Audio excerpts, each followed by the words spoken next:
This is a fan-generated show.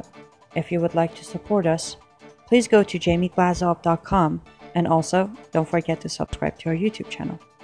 All your support is greatly appreciated. Good evening. Welcome back to the Glazov Gang. Tonight, Islamic Jihad on Facebook. Backed by popular demand, Joe Newby, the author of Banned: How Facebook Enables Militant Islamic Jihad. Joe, welcome back to the Glazov Gang. Jamie, thank you for having me back on. Well, Joe, I had to. Number one, I think you're a great guy. You've written a great book, but we got a huge response, and I wanted to have another episode and narrow in on some of the powerful themes that you discuss.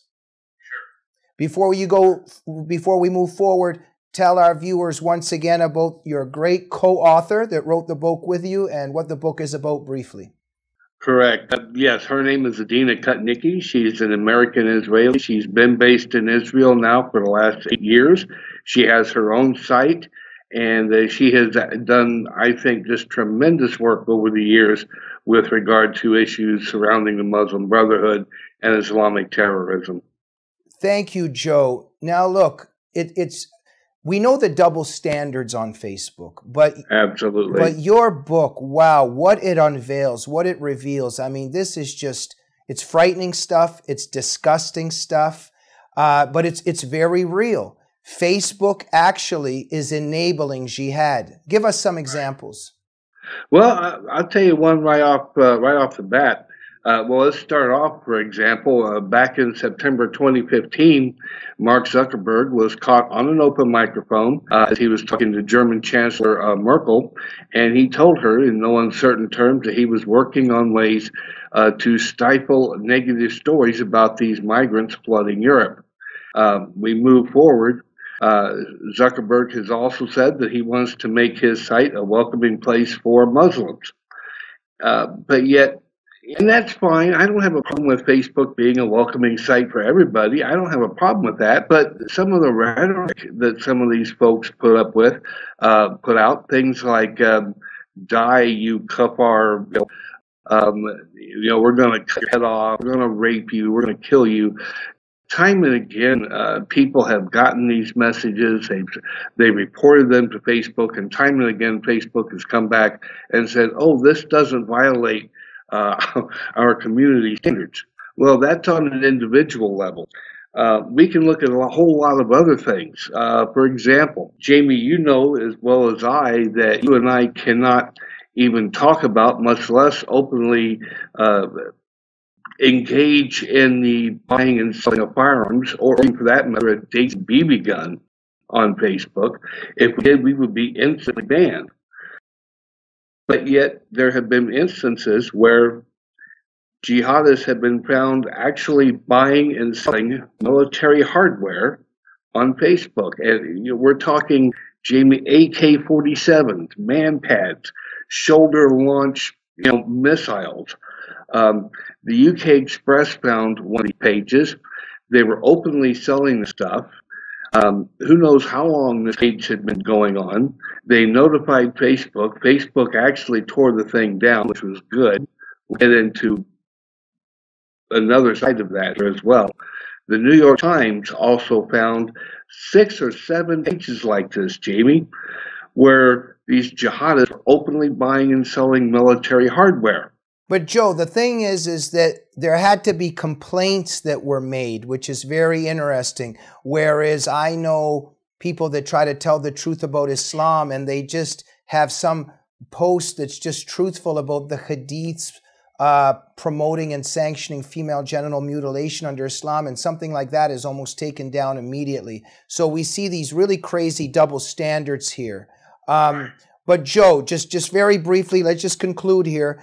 Even the examples you brought up here, Facebook is a vehicle for jihadists in terms of many of their frightening objectives, right? Absolutely. They use it to recruit people. They use it to plan and plot. They use it to engage in, shall we say, their special brand of reach, if you will. They use it for all kinds of things. Okay, Joe, let's go on to the, I want to discuss, what Facebook is doing and how shameful and shameless it is. Definitely an agenda there. let's just go over to the jihadist mindset for a minute. I've always been very interested in, for instance, the 9/11 hijackers. Some of them are at strip clubs a couple of nights before they, engage in their terrorist act to destroy the Western society that they hate, for the ingredients that they themselves are engaging in, if not even engaging in a more perverse and much more substantial way in terms of pornography and strip joints and all this stuff. We know how some of them behaved. So, very interesting. The jihadists overall want to go back to medieval times. And yet, Facebook and social media and the internet is by no means medieval.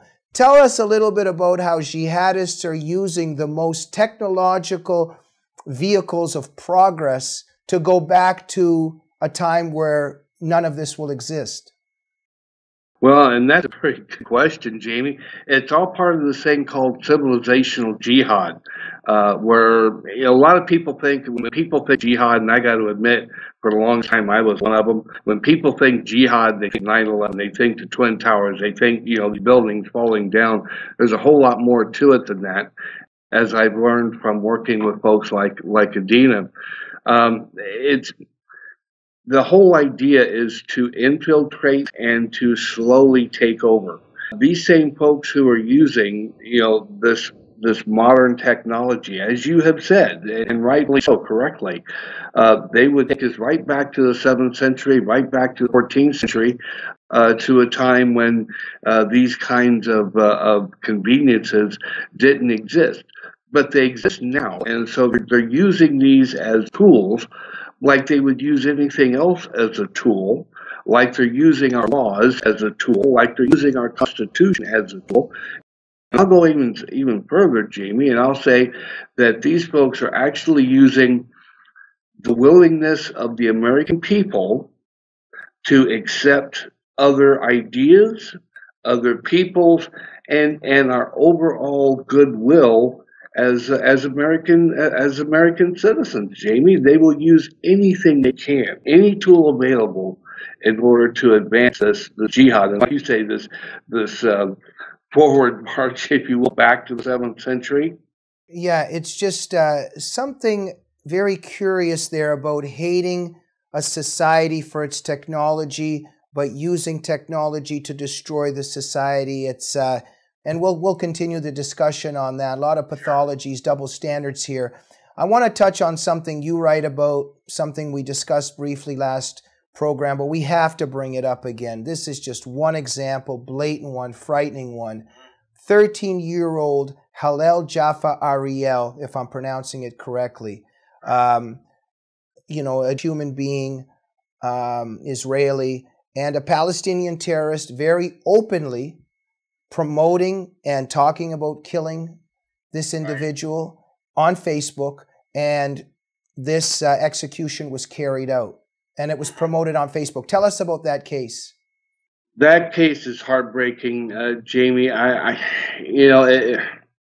This is a situation where this jihadist used Facebook to incite terrorism, broke into this home, and committed this ungodly act. This kind of thing, Jamie, happens all the time on Facebook. I don't know how much more we can. It's one of those cases that's so sad we can't even begin. Where do you start with something like this? But Joe, the key is that this terrorist announced his intentions on Facebook before committing the murder. Absolutely, absolutely. And again, like we discussed before, this is the sort of thing that happens quite frequently on Facebook. The idea that they use this tool, to promote their jihad. The idea that they use Facebook as a tool to promote and incite the violence and then carry it out. After this happened, by the way, Israel responded and actually suggested shutting down Facebook in certain parts of Israel until this was dealt with. Right. Joe, we spoke a little bit after the program, and you've been reading some of the comments and the feedback we got on our last show, and you're a little bit upset, or at least determined to clear up some misconceptions. What's a misconception or two about this whole issue in Facebook that you'd like to talk about on our program tonight? Well, yeah, there's actually several. Number one, this idea that Facebook does what it does because it's a private company. Well, yes and no. Yes, Facebook is a private company. No, that has absolutely nothing to do with the way Facebook deals with jihad or with Islamic terrorism. That people think that, well, because Facebook is a private company, it can do whatever it wants. Well, yeah, it's a private company, like I said before, but no, it can't do whatever it wants. There are a lot of private companies, Jamie. First of all, I find it interesting that people who say this never say that about Christian bakers who don't want to make gay wedding cakes. You know what I mean? That's number one. Number two, look, there are so many businesses in this country, banks, pharmaceuticals, oil companies. All of these are also private businesses, but they are all regulated by the federal government. So why isn't social media? Okay, why does Facebook get a pass and others don't? Well, the reason being is because of federal law. Section 230 of the Communications Decency Act, which has been interpreted by a federal judge to say that Facebook, sites like it, can pretty much do whatever they want to their users. Okay, Joe, sorry, because we got to run, but your overall point is that we should apply more pressure on Facebook? We should apply pressure on Facebook. More importantly, Jamie, we need to apply pressure to Congress, because Congress is the one that has this law. They're the ones that essentially bridged the First Amendment with Section 230 of the Communications Decency Act. Until Congress changes that law, nothing else will happen. Nothing else will change. Joe, you know, and look, there's a tough one here, because another thing is a lot of people saying, oh, we're going to leave Facebook, or I left Facebook. Look, I understand on the one hand, yes, there is power in leaving and banning a certain thing on the one hand. But on the other hand, conservatives have a problem in that they don't know how to fight culture war. A lot of conservatives think that canceling their cable is a form of battle. I would say you do not surrender the terrain and think you're going to win. You don't leave the field of a football game and think you're going to win. In terms of leaving, look, first of all, I don't think it's going to hurt Facebook very much when people leave because they have so many members. I think that there's something to be said for staying on Facebook, being clever, and still trying to get the truth out. Your thoughts on that briefly? Absolutely. You're 100% correct, Jamie. Facebook is, for whether we like it or not, Facebook is the modern day public square. Well, Facebook has over 1.6 billion users. If the entire population of the United States got fed up and jumped up and left right this second, Facebook would still be left with about 1.3 billion users. They might miss a little bit of ad revenue, but I guarantee within a week and a half or so, half of those people would be back. And in very short order, the other 150 million people would be right back. And I'm with you on this idea of the culture war. I was in the Marine Corps for 10 years. Cut and run is not in my DNA. I'm sorry.